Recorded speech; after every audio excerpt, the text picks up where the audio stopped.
માન રહિત સેવા અને અભિમાન રહિત સેવા એ ભગવાનને રાજી કરીએ.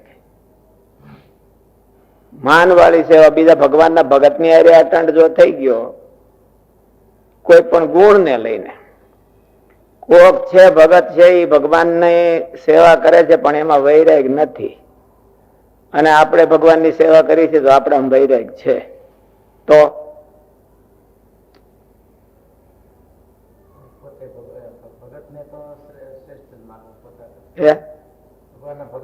પણ એનામાં વૈરાગ ન હોય તોય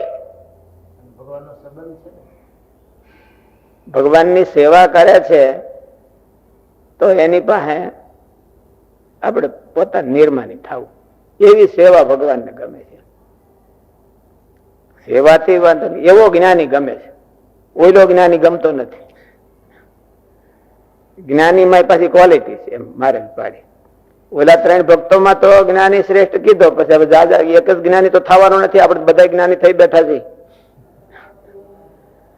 એક જ જ્ઞાની તો નથી રહેવાનો, ભક્તો તો બધા જાજા હોતે જ્ઞાની થવાના છે. તો કેવો જ્ઞાની ભગવાનને ગમે? કે માન રહિત જ્ઞાની ગમે, માન રહિત ની સેવા ગમે. સેવા કરનારા ઘણા હોય છે, એક જ સેવા કરનારા ઘણા હોય, સેવામાં જ સંતોષ માનનારા ઘણા હોય. પણ બીજો ભગત જો કોઈક સેવા કરવા આવે તો એને મોઢા ઉપર ઠપકારે તો એવો ભગત ન ગમે. નિર્માણ ગરજવાન સેવક ગમે છે મહારાજ. માન રહિત અને અભિમાન રહિત એટલે ગરજવાન. ગરજવાન કોની ગરજ? ભગવાનના ભગતની. ભગવાનના ભગતની ગરજ હોય એવો સેવક ભગવાનને તમે. સેવા ભલે ભગવાનની કરે પણ ભગવાનના ભગતની ગરજ રાખતો હોય. મારે એને હું 12.5, આપણે તો ભગવાનની સેવા મળી છે, શ્રેષ્ઠ મળી ગઈ છે, તો મારે એને હું 12.5, તો એવો ભગત મહારાજને ગમતો નથી, એવો જ્ઞાની નથી ગમતો. એવો ભગત તો ઠીક છે પણ એવો જ્ઞાની નથી ગમતો. નો ડાઉટ કે એને ભગવાન વિના બીજી કોઈ કામના નથી, પણ ભગવાનના ભગતની હારે અટંટ તો છે ને, તો એવો ભગત ન કરે. એવી સેવાથી ભગવાન રાજી ન થયા. કાં તો ભગવાનની સેવા કરતો હોય ને બીજી હોતી ઈચ્છા રાખતો હોય તો એવી સેવાથી નહીં ભગવાન રાજી ન થાય. બીજી બધી ઈચ્છા મૂકી દે પણ ભગવાનના ભગતની પાસે અટંટ થઈને બેઠો હોય. ભગવાનની પાસે તો કોઈ અટંટ થવા જાય નહીં. ભગવાનની સેવાની ગરજ હોય એટલે મહિમા સમજ હોય એટલે ત્યાં તો અટંટ થવાનું હોય ને, તો અટંટ ક્યાં થવાની વાત છે મારે કીધી? ભગવાનના ભગત પા તો એને જ્ઞાની કહેવો. ભગવાનના ભગત નો હોતે મહિમા સમજે, અને કમસે કમ કેટલો સમજવો ભગવાનના ભગત નો મહિમા? પોતા કરતા વિશેષ, પોતા કરતા થોડોક વધારે માને એટલે કઈ વાંધો ના આવે. પોતા કરતા થોડોક ઊણો માને તો પણ વાંધો આવે, પોતા કરતા વધારે માનવો.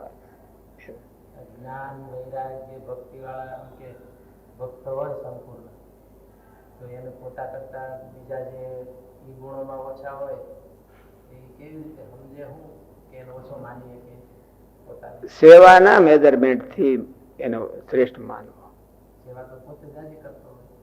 એટલે એ સેવા કરે છે ને, એ હોતે સેવા કરે તો જીવોને જીવવા દો, સેવા કરો ને કરવા દો. કે આપણે બીજા કોઈને મારા હાથમાં આવ્યું તો બીજા કોઈને ન કરવા દો. જીવોને જીવવા દો. એમાં મહત્વનું કયું? વેદનું સૂત્ર છે. વેદ ઉપરથી ગુજરાતીમાં આવ્યું છે. ભગવાનનો એમ કે વેદોનો સિદ્ધાંત છે, જીવોને જીવવા દો. જીવો જીવસ્ય જીવનમ, એ બેને ક્રોસિંગ છે.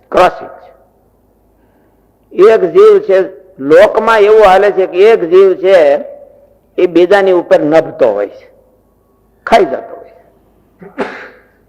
પોતે પૈસાદાર થાય તો કેવી રીતે થાય? બીજાને ચૂહીને. એવું લોકમાં હાલતું હોય છે. પણ વેદે શું સિદ્ધાંત કીધો કે જીવન જીવવા દો. તમારે જીવવાનો અધિકાર છે, પણ તમારા જીવવા માટે બીજાને ભોગે નહીં. બીજાને જીવવા દેવા એ પેલું કે પોતાને જીવવું એ પેલું? તો પોતે મરી જાવ.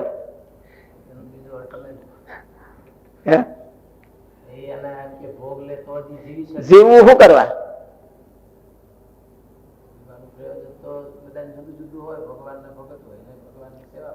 જીવનું કલ્યાણ થાય એટલા માટે મનુષ્ય જીવન. આ વેદે કીધું છે કે જીવો તો શું કરવા? મોક્ષ માટે. અને જીવવા દો, એને કઈક હાથમાં આવવા દો. એટલે મેં પેલું કયું, બીજાને મોક્ષ હાથમાં આવવા દે તો પોતાને આવે, કે પોતાને બીજાને જીવવા દે તો પોતાનું મોક્ષ હાથમાં આવે, કે પોતે એકલું જીવે તો જ હાથમાં આવે? બેલેન્સ છે. હા, બેલેન્સ. મહારાજે ઓલા હોળમાં વચનાવટમાં એવું હોતે કીધું, વરતાલના હોળમાં, કે મોટા માણા હારે અમારે બને નહીં. મોટા માણા હારે અમારે બને નહીં.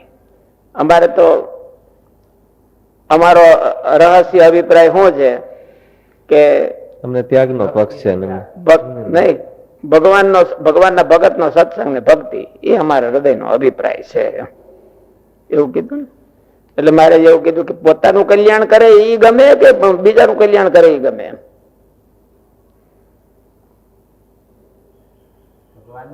પોતાનું કલ્યાણ કરો ને બીજાને થવા દો.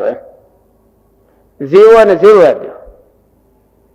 જીવો ને જીવવા દો. પોતે ભક્તિ કરો ને બીજાને કરવા દો. કે પોતે ભક્તિ કરો તો ઝડપીને બીજાને કોઈને હાથમાં નહીં આવવા દેવાની.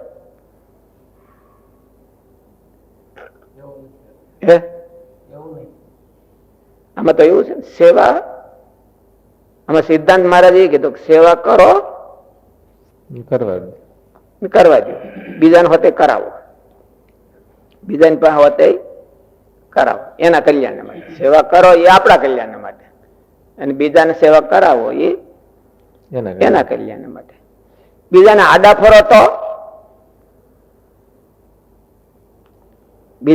ફરો તો અભિમાન નો તાત્પર્ય તો એટલું જ છે. અભિમાન નું તાત્પર્ય કે પોતાને માને, પોતાને શ્રેષ્ઠ માને, તો એ મહારાજે ભગવાન એ સીધો પછી ભગવાનના ભગત નો વિષય લઈ ગયા. ભગવાન પાસે તો આ ઓલું કન્ફ્યુઝન છે નહીં. ભગવાનનો ભગત જયારે આવે બીજો પ્લેટફોર્મ ઉપર, ત્યારે આ કન્ફ્યુઝન ઉભું થાય. એટલે ત્યારે અભિમાન છે એને વધારે ચાન્સ દેવો, એને મહત્વ, ભગવાનના ભક્તને વધારે મહત્વ દેવું. એટલે તકલીફ તો એ થાય કે તો આપણી સેવા છૂટી જાય તો, આપણું કલ્યાણ છૂટી જાય, બીજાનું કરવા જતા આપણું છૂટી જાય તો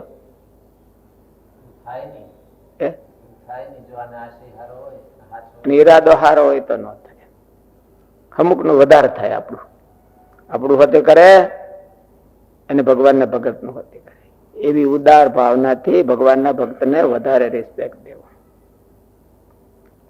અભિમાન કરે તો એ બે માંથી એક કરે, અને અભિમાની ન હોય અને ભગવાનનો સેવક હોય તો પોતાનું હોતી થાય ને બીજાનું હોતી થાય. અભિમાની ન કરી શકે. અભિમાની કોઈની અરે પાર્ટિસિપેટ ન કરી શકે. આપણે કોઈની સેવા લઈએ નહીં, દઈએ નહીં. એ શું છે?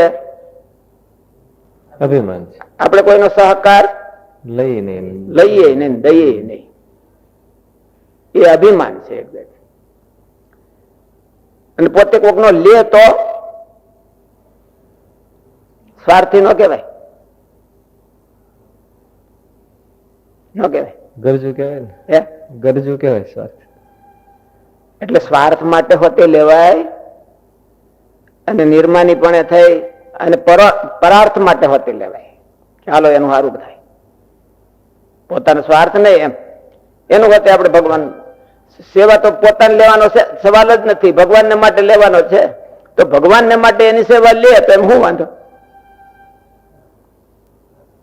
પોતે હોતે કરતી રહેવી, પોતે એને ધકેલીને ઉપર ઉલાડી નાખે તો એનું એકલું કલ્યાણ થાય ને આનું ન થાય. એટલે બહુ બેલેન્સ બહુ છે. પોતાની જાતું ન પોતાનું હોતે જવા ન દેવું અને બીજાનું ન જવા દેવું. એ વાત અહીં મારે કીધી. ભગવાનના ભગતની ગરજ રાખવી. પોતે જ્ઞાની હોય ને ભગવાનનો અસાધારણ મહિમા સમજતો હોય એટલે બધું હવે મારે એટલું બધું થઈ રહે, હવે મને વધારે જરૂર નથી એમ ન કરવું. તો ભગવાનના ભગતની ગરજ, નાના ભગતની ગરજ રાખવી. એનું કલ્યાણ થાય એનું હોતે વિચારવું. આપણું કલ્યાણ થાય એ વિચાર લીધું, કઈ વાંધો ને હાથમાં આવી ગયું હોય તો પોતાને હાથમાં આવે, નહીં તો મારે કે કેવલ્યાર્થી કહેવાય. આપણું વિચારવાનું, આપણે બીજા કોઈ નહીં વિચારવાનું. સારી વાત છે, પોતાના કલ્યાણ નું વિચારે તો એ આપણું જ વિચારવાનું હોય. પણ આપણું વિચારતા વિચારતા સત્સંગમાં એવી પ્રથા નથી. સત્સંગ બહાર એવી પ્રથા છે કે જંગલમાં જાય ને આપણું વિચારવાનું, આપણું કલ્યાણ થાય. ભરતજીએ પોતાનું કલ્યાણ માટે જંગલમાં ગયા હતા, પણ સત્સંગમાં એવી પ્રથા નથી. સત્સંગમાં તો તમે બીજાનું હોતે વિચારો તો તમારું થાય અને નહીં તો ન થાય.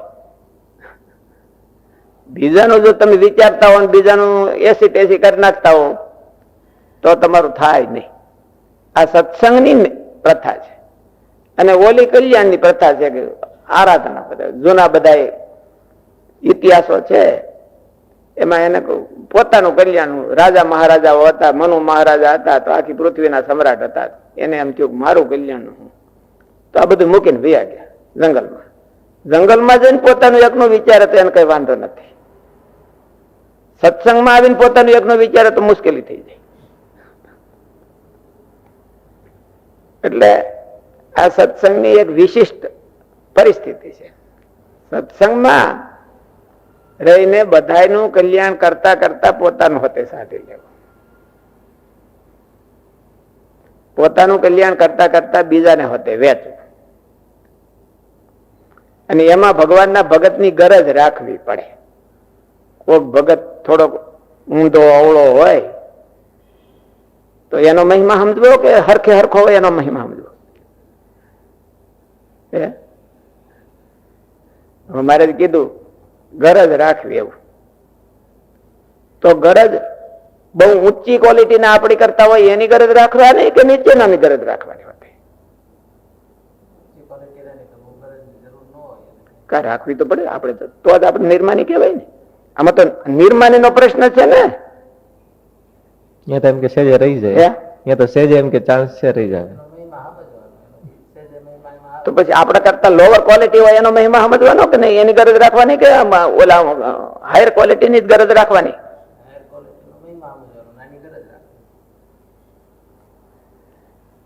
શેને આધાર તમે કયો છો કે એની ગરજ રાખવી? કઈક શાસ્ત્રની સહાયક લાવો.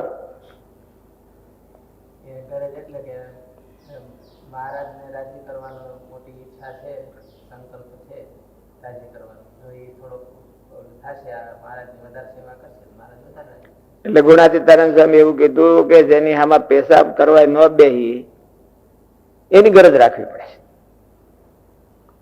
અને એને બરાબર હાથવવા પડે છે. શું કરવા? ભગવાનનું કામ કરવું છે, મહારાજને રાજી કરવા છે, સત્સંગનું કામ કરવું છે. સત્સંગ એકલો એકલો હોય તો થાય. ઓલો શ્લોક શું છે? હરેર ગુણાક્ષિપ્તમતી ભગવાન બાદરાયણ અદ્યગાત મહદાખ્યાનમ નિત્યમ વિષ્ણુ જનપ્રિય. હરેર ગુણાક્ષિપ્તમતી ભગવાન બાદરાયણ અદ્યગાન મહદાખ્યાનમ નિત્યમ વિષ્ણુ જનપ્રિય. એટલે એનો અર્થ શું થાય? સુખદેવજીએ ગરજ રાખી કે સાંભળનારાએ ગરજ રાખી? સુખદેવજીએ રાખી. હે? કોણ જોડાણું? સુખદેવજી ગરજ રાખીને સત્સંગ કરવા ગયા કે સત્સંગ કરનારા હતા એ ગરજ રાખીને સુખદેવજી પાસે આવ્યા? એટલે બે ને ગરજ હતી, પણ ઓલાને ગરજ હતી એટલે સુખદેવજી એને એવું ન વિચાર્યું કે આમ નાક દબાવી તો મોઢું ખુલે. ઓલાને ગરજ હતી તો સુખદેવજી ઉપરથી ગરજ રાખી કે હા હા વાંધો નહીં, તમારે ગરજ હોય તો ભલે, પણ મારે હોતે છે, મારે હોતે ગરજ છે. તો મોટું કોણ? જરૂર ન હોય ગરજ રાખી મોટું. એટલે સુખદેવજી મોટા છે તો એને ગરજ રાખી ને એમ. અને બીજાના કલ્યાણમાં જ સુખદેવજી નું કલ્યાણ. સુખદેવજી કલ્યાણ કરે ઓલાનું તો એનું આનું કલ્યાણ ને. સુખદેવજી ઓલાનું કલ્યાણ કરે તો એને બેનિફિટ કે ઈ ભગવાનની સેવા બીજી કઈ. ગુણાતીતાનંદ સ્વામી એની નાના માણસોને ઓલી ગરજ રાખતા હોય અને એનાથી મળાય ન જાય તો શું કરવા? મહારાજ ક્યારે રહે? અને મહારાજ ગુણાતીતાનંદ સ્વામી એને ઠેબુ મારી દે તો મહારાજ એમાં હું વાંધો? ગુણાતીતાનંદ સ્વામી એમ કે એવો હતો જ મારું શું કરવું પડે?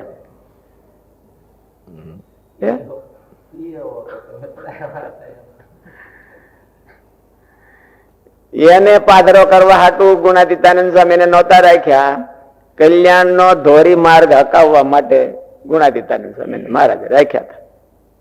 એટલે કલ્યાણ નો માર્ગ તો એને પાટો માર્ગ ક્યાંથી હાલે?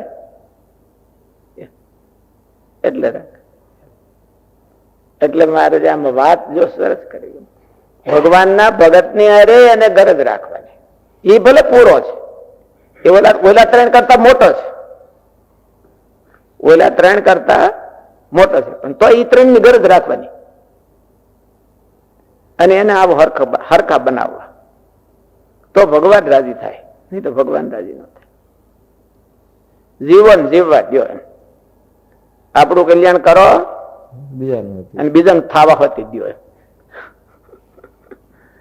બીજાનું કરો એવું મહારાજે તો એવું કીધું, બીજાનું કરો હોતે, ખાલી તમારું કરો એવું નહીં. તમારું કરીને બેસી જાવ તો એટલું જ નહીં, બીજાનું ધ્યાન બે રાખવાનું, બે નું બેલેન્સ રાખવાનું. બીજાની વાહે જ વળગી પડવું એવું નહીં, અને પોતાની વાહે જ વળગી પડવું એવું નહીં. બે અને તો જ કલ્યાણ થાય. આ સત્સંગમાં એવી રીત છે. વનમાં જવું હોય તો એવી રીત નહીં. વનમાં જવું હોય તો પોતાનું કરી લ્યો, પૂરું થઈ ગયું. પણ આ સત્સંગમાં તો બે નું બેલેન્સ રાખવાનું. પેલું કયું પોતાનું કરીને બીજાનું કરવું કે બીજાનું કરીને પોતાનું? બે નું હારે જ થાય. પોતાનું પેલું કરવું, પોતાનું પેલું, અને બીજાનું કરે તો આનું પોતાનું ઓર બેટર થાય. બીજાનું પોતાનું કરી અને બીજાનું કરે તો ઓર બેટર થાય. અતિશયાધાન થાય, એને અતિશયાધાન કહેવાય. પોતાના કલ્યાણમાં કઈ ખામી જ ન રહે.